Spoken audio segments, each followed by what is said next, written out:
जे मशीनचं बटन दाबतोय ते दबत नाहीये, त्यामुळं आमचं मतदान होतंय का नाही हेच आम्हाला कळत नाहीये. म्हणून आम्ही इथं आलो. तर ते अधिकाऱ्यांनी बघितलं तर ती तशीच परिस्थिती, ते मशीन खराब आहे. फलटण येथील प्रभाग क्रमांक 13 या प्रभागामधील मतदान केंद्रावर गोंधळ सुरू झालेला आहे. आपण पाहतोय की या मतदान केंद्रामध्ये जे मतदान यंत्र आहे, या मतदान यंत्रामध्ये मतदान करताना मतदारांकडून बटन दाबलं जात नसल्याची तक्रार जेव्हा मतदारांनी केली, त्यानंतर या मतदान केंद्रात आता गोंधळ सुरू झालेला आहे. भाजपचे नगराध्यक्ष पदाचे उमेदवार आहेत शमशेरसिंह नाईक निंबाळकर यांनी या मतदान केंद्रावर येऊन या मतदान प्रक्रियेवर जोरदार आक्षेप घेतलेला आहे. एकूणच आतापर्यंत झालेली मतं ही कशी झाली याबद्दल ते विचारणा करताना पाहायला मिळतात. मोठ्या प्रमाणात गोंधळ सुरू झालेला आहे आणि एकूणच या मतदान प्रक्रियेबाबत त्यांनी संशय व्यक्त केला असून आता हे मतदान यंत्र बदलून देण्याचे आणि हा जो वेळ वाया गेलेला आहे आतापर्यंत, या वाया गेलेल्या वेळामध्ये पुढील जो आहे वेळ तो वाढवून देण्याची जोरदार मागणी होती. आपण पाहतोय की हे मतदान यंत्र लोक पाहतायत आता की नेमकं काय यामध्ये होतंय, हे बटन दाबलं जातंय की नाही जातंय याबद्दल शंका व्यक्त करण्यात येते. आणि या ही सगळी मतदानाची देखील या उमेदवारांकडून करण्यात येते. आपल्या सोबत हे उमेदवार आहेत.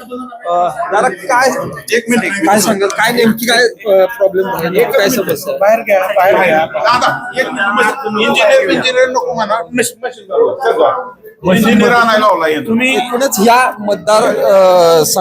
मतदानाची जी प्रक्रिया आहे ही प्रक्रिया थांबवलेली आहे आणि या मतदान यंत्रामध्ये पूर्णपणे हे मतदान यंत्र बदलून देण्याची मागणी या उमेदवारांकडनं आता करण्यात येते. या बूथ मधील मतदान यंत्र आहे, यामध्ये जे बटन होते हे बटन दाबलं जात नसल्याची तक्रार ही वारंवार या अधिकाऱ्यांकडे करण्यात येत होती, परंतु अधिकाऱ्यांनी याबद्दल अजून कोणत्याही आक्षेप घेतलेला नव्हता, त्याबद्दल काही बदल केलेला नव्हता. पण आता उमेदवार इथं पोहोचल्यानंतर उमेदवारांनी आता हे मतदान केंद्रातील यंत्र आहे हे यंत्र पूर्णपणे बदलून देण्याची मागणी केलेली आहे. एकूणच हा सगळा गोंधळ सुरू असताना आपल्या सोबत आता उमेदवार आहेत. काय सांगाल, नेमकी काय मागणी तुमची? बाहेर आम्ही मतदान करून बाहेर गेलेलो होतो. मी इथं नगराध्यक्ष पदाचा मी उमेदवार आहे. तर मला येऊन त्यांनी तक्रार केली की जे मशीनचं बटन दाबतोय ते दबत नाहीये, त्यामुळं आमचं मतदान होतंय का नाही हेच आम्हाला कळत नाहीये.